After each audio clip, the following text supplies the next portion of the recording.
Hello guys, good morning. Tara, kape. So may nag-comment nga sa aking post. Ang sabi ni ate is, post ka ng post ng jowa mo. Ang daming mga bitch dyan, nag-aaligid-aligid, mag-aagaw daw, sabi ni ate. Alam nyo guys, sa totoo lang, nasa partner mo yon or nasa sayo kung magloloko ka, kung magpapadala ka sa mga, mga aligid-aligid dyan. Pero you know what, to be honest, if the persons really care about you or they really love you, they don't mind about those bitches na nag-aaligid-aligid, na gusto kang ahasin, ganon.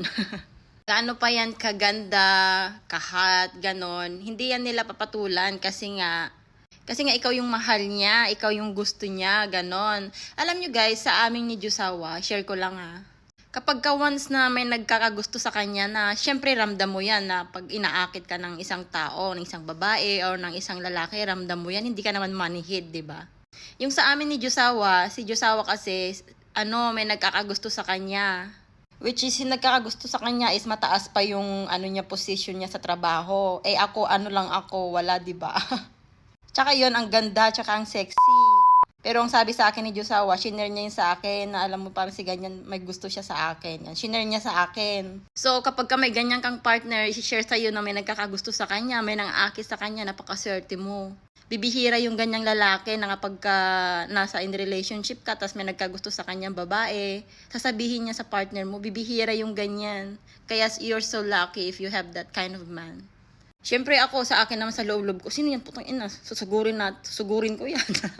Pero dahil hindi tayo ganon, syempre, sinabi naman ng aking partner, syempre, ang haba ng hair ko dun sa part na yun, di ba? Saka ganon din sa akin, nangyari din sa akin yung nangyari sa kanya. May nagkagusto din sa akin, pero sinabi ko sa Diyosawa ko. So, dapat ganon dapat. Maging open kayo sa lahat. Maganda yung lagi kayong, open sa lahat, ganyan. Lagi kayong attached to each other, ganon. Para mas maganda yung samahan nyo, para mas nakikilala nyo ng lubusan ang inyong mga partner. Kaya minsan, magka-relationship dyan, it's nice to have a serious talk sometimes also. Ganon. Kasi it's make you feel more closer and attached to each other. Dapat ganon, di ba? Para masaya ang inyong relationship. Huwag kayong magtago, huwag kayong maglihim sa mga partner nyo. Kaya sabi ko sa inyo, kung gustong magpatukso ng partner nyo, well, nasa kanila na yon. Kapag ka ganon, ibig sabihin, hindi pa sila kontento sa inyo pagka ganon. So, yun lang ang aking masasabi sa comment ni ate. Bye-bye!